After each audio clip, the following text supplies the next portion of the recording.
Then అక్కడి నుంచి phone చేసి, ఆ రోజులు ఇంత ఈజీగా కాదు ఫోన్లో, ఫోన్ చేసి అడిగితే డాక్టర్ ఫ్రెండ్స్ని, ఏమిటి హెపటైటిస్ బి అనే వ్యాక్సిన్ గురించి మాట్లాడుతున్నారు వీళ్ళు అంటే, అదే మనకు దొరకదు, చాలా కాస్ట్లీ, అయినా అది ఇప్పుడు ఎవరు వాడటలేదు ఇక్కడ, దాని గురించి నీకెందుకు అన్నారు. అది వేసుకోక 45 మిలియన్ పీపుల్కి ఆల్రెడీ ఎఫెక్ట్ అయిందట ఇండియాలో.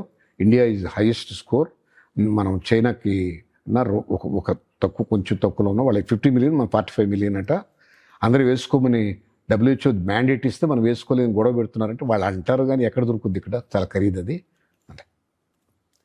Only 2 countries are making it అన్నారు.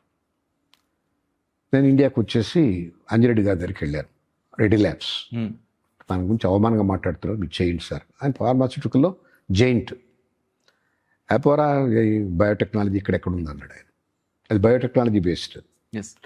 అప్పుడు బయోటెక్నాలజీ పరంగా ఒక కంపెనీ కూడా లేదు ఇండియాలో. ఓకే. నేను అదేంటండి, మనకు సిసిఎంబి ల్యాబ్ గొప్పది ఉంది, ఢిల్లీలో NIA ఉంది, నేషనల్ ఇన్స్టిట్యూట్ ఆఫ్ ఇమ్యునాలజీ, పూనాలో నేషనల్ ఇన్స్టిట్యూట్ ఆఫ్ వైరాలజీ ఉంది, ఇన్ని ఇన్స్టిట్యూట్స్. మన Hyderabad central university is known for life sciences. మనం చేయలేకపోవడం ఏంటి నీకు బుర్రలేదు, అది చేయలేము, లేకపో కష్టం, వీఆర్ 30 years బిహైండ్ అన్నాడు. బాధ వచ్చింది.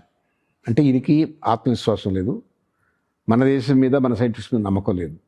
బట్ ఆయన stalwart.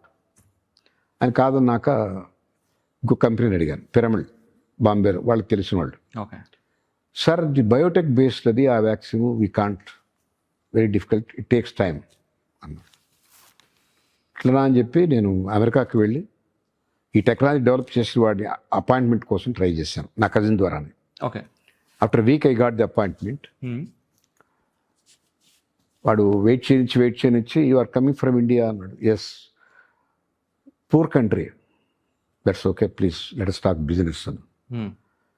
You don't need a vaccine, you have enough children. White arrogance ఎలా ఉంటుంది చూడండి, అవన్నీ వద్దు, please talk about transfer the technology, what is your fees, even if you can afford to pay me say 100 million, I give the technology, your scientists will take at least 3 decades to assimilate this technology, to absorb this technology. Forget it. I'll come back to you in 2 years' time. Don't talk rubbish about our scientists.